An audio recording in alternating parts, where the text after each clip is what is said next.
Hello everyone, आप सबका स्वागत है। आज के वीडियो में हम लोग बात करेंगे 5 स्टेप टू सॉल्व पीवाईक्यू। ठीक है, मेंस का पीवाईक्यू की बात करेंगे हम लोग, यूपीएससी मेंस के पीवाईक्यू को। ठीक है, कि देखिए पीवाईक्यू जो है आपको हिंट दिखा देता है, ठीक है, कि एग्जामिनर किस तरीके से क्वेश्चन पूछ रहा है।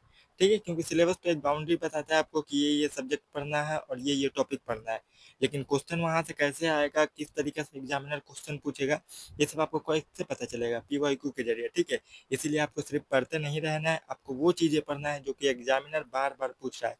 और पीवाईक्यू देखिएगा, लास्ट के 10 साल का पीवाईक्यू देखिएगा, तो आपको ये पता चलेगा कि 10 साल की पीवाईक्यू में यूपीएससी के कौन कौन से थीम बार बार रिपीट हो रहे हैं, कहाँ कहाँ से एग्जामिनर बार बार क्वेश्चन पूछ रहा है। ठीक है, 100% सक्सेस कैसे मिलेगा?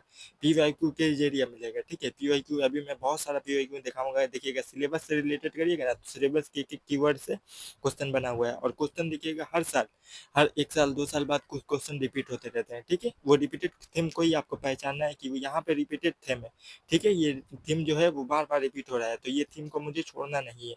ठीक है, और हवा में नहीं पढ़ना है, जहाँ से क्वेश्चन नहीं आता है वो टॉपिक छोड़ भी दूंगा तो मेरा ज़्यादा नुकसान नहीं होगा। ठीक है, ये चीज़ें कैसे पता चलेगी? पीवाईक्यू के जरिए। ठीक है, 5 स्टेप है पीवाईक्यू को सॉल्व करने के। ठीक है, कि पहले थीम को पहचानना, पहले थीम को पहचानना, ठीक, कि कौन कौन सा थीम से क्वेश्चन आ रहा है पहला। ठीक है, दूसरा नंबर पीवाईक्यू को देखना, ठीक है, कि पीवाईक्यू में एग्जामिनर क्या पूछ रहा है। ठीक है, तीसरा पीवाईक्यू को एनालाइज करना। ठीक है, एनालाइज करना, एनालाइज कैसे किया जाए?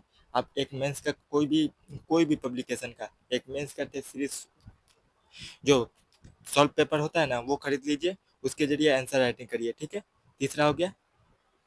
चौथा, उसको देखिए कि और उसके बाद वो लिखे, फिर से चौथा नंबर कि आप उसको फिर से खुद से लिखने की कोशिश कीजिए। ठीक है, खुद से लिखने की कोशिश कीजिए, एक बार देख कर लिखे, नहीं हो रहा है कोई बात नहीं, एक बार देख कर लिखे, दूसरा बार फिर से उसको खुद से लिखने की कोशिश कीजिए। ठीक है, पांचवा स्टेप, उसके बाद टेस्ट सीरीज लगाइए। ठीक है, टेस्ट सीरीज किसका? पीवाईक्यू का जो पेपर है, यूपीएससी का पीवाईक्यू जो पेपर है, 10 साल का क्वेश्चन लीजिए, 10 पेपर होगा, हर पेपर का 10 पेपर होगा, जीएस 1 का 10 होगा।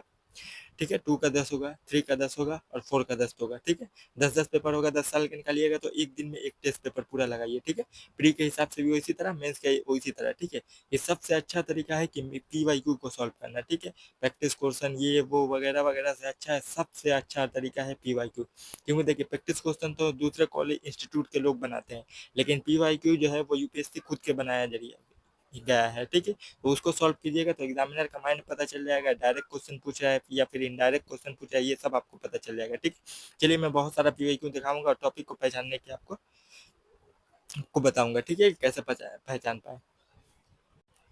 देखिए थीम, देखिए देखिए पर्सनैलिटी से क्वेश्चन पूछ रहा है। ठीक है, पर्सनैलिटी कितना बार आया है, सिर्फ गिनिएगा कि रिपीटेड थीम कितना है। ठीक है, pheasant and tribal movement, British policy. ठीक है, ब्रिटिश पॉलिसी 2 बार आ गया। ठीक है, 22 में भी क्वेश्चन आया, 22 में दो क्वेश्चन आया ब्रिटिश पॉलिसी से। ठीक है, सोशल रिलीजियस रिफॉर्म मूवमेंट। ठीक है, इम्पैक्ट ऑफ ये वो ब्रिटिश कॉन्क्वेस्ट। ठीक है, pheasant and tribal movement, pheasant and tribal movement 2023 में भी एक क्वेश्चन आया, 2019 में भी एक क्वेश्चन आया। ठीक है, 5 साल बाद फिर से रिपीट हुआ है। देखिए सोशल रिलीजियस रिफॉर्म मूवमेंट, फिर 3 साल बाद रिपीट। Personality, British policy. ठीक है, वुमेन मूवमेंट। ठीक है, eve of British conquest, pheasant and tribal rebellion. ठीक है, ईस्ट इंडिया कंपनी। यहाँ पे क्वेश्चन देखिए दिया हुआ है। ठीक है, ये स्लीपी क्लास से जाकर आप डाउनलोड कर सकती है, वेबसाइट पे जाइएगा स्लीपी क्लास के। पर्सनैलिटी से देखिए कितना क्वेश्चन आया है। ठीक है, ब्रिटिश पॉलिसी से, मिसलेनियस से 1-2 क्वेश्चन आ सकता है। ठीक है, ब्रिटिश पॉलिसी से, पर्सनैलिटी से, हर साल अलग अलग पर्सनैलिटी से आता है। ठीक है, करंट अफेयर में याद करके रहिए, करंट अफेयर में देखिए कोई भी हिस्ट्री का पर्सनैलिटी है, मॉडर्न हिस्ट्री का, तो उसको याद करके देखिएगा। ठीक है, पर्सनैलिटी से देखिए हर साल क्वेश्चन आपको देखने को मिलेगा। ठीक है, उसके बाद देखिए फ्रीडम स्ट्रगल से भी, पर्सनैलिटी से। ठीक है, गांधीयन फेज से, गांधीयन फेज आपको छोड़ना नहीं है, British policy, moderate phase, Gandhian phase. ठीक है, फाइनल फेज। ठीक है, social role of social group. ठीक है, सेल्फ हेल्प ग्रुप वगैरह ये सब। उसके बाद देखिए आर्ट एंड कल्चर में देखिए रिलीजियस से, आर्किटेक्चर से, डायनेस्टी से। ठीक है, डायनेस्टिक आर्किटेक्चर, भक्ति मूवमेंट से, आर्किटेक्चर से, पूरा एंशियंट से लेकर मेडिवल तक सबका आर्किटेक्चर, कि गुप्ता पीरियड का आर्किटेक्चर क्या है, तो क्या क्या डेवलप हुआ। ठीक है, चोला पीरियड का आर्किटेक्चर क्या क्या डेवलप हुआ। ठीक है, इंडस वैली सिविलाइजेशन का आर्किटेक्चर, वैदिक सिविलाइजेशन का आर्किटेक्चर 2024 में आया हुआ क्वेश्चन। ठीक है, देखिए लिटरेचर, स्कल्पचर, ठीक है। भक्ति मूवमेंट से देखिए यहाँ पे से क्वेश्चन आया, डायनेस्टी से क्वेश्चन आया, देखिए विजयनगर का डायनेस्टी से, ठीक है, डायनेस्टी से यहाँ पे देखिए, ठीक है, गुप्ता का मिसलेनियस, उसके बाद देखिए आर्किटेक्चर से, ठीक है, रॉक कट आर्किटेक्चर से, ये सब क्वेश्चन देखिए। थीम देख लीजिएगा ना, थीम आप सिर्फ पहचानना सीख जाइएगा ना तो आपका प्रॉब्लम नहीं बनेगा, ठीक है। और थीम कैसे पता चलेगा, पीवाईक्यू को सॉल्व करके, ठीक है, पीवाईक्यू के जरिए कोई और दूसरा चारा नहीं है।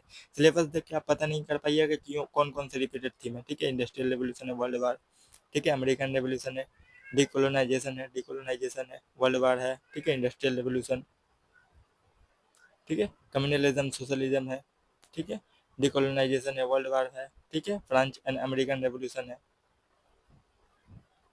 Rise of nationalism, industrial revolution,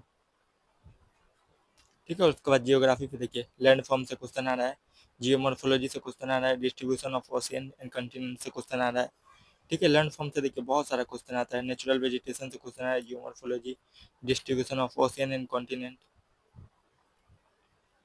दिखाने को तो मैं बहुत सारा दिखा दूंगा, ये सब आप पीडीएफ, मैंने सिर्फ ये बताया है कि पीवाईक्यू को सॉल्व करना बहुत जरूरी है।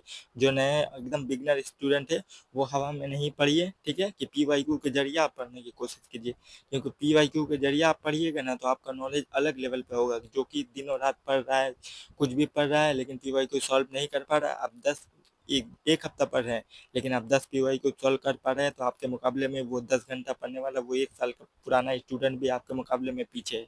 ये बात याद करके रखिएगा, ठीक है। आज के वीडियो में मैं इतना ही कहना चाहता हूँ। दूसरा एक पीवाईक्यू में सिलेबस जो है वो पूरा डिटेल में एक्सप्लेन करा देता हूँ, मैं टॉपिक के हिसाब से देखिए, और पीवाईक्यू को भी दिखा देता हूँ, ठीक है। पीवाईक्यू को दिखाता हूँ कि कौन कौन सा इंपॉर्टेंट कीवर्ड से क्वेश्चन आ रहा है यहाँ पे, ठीक है।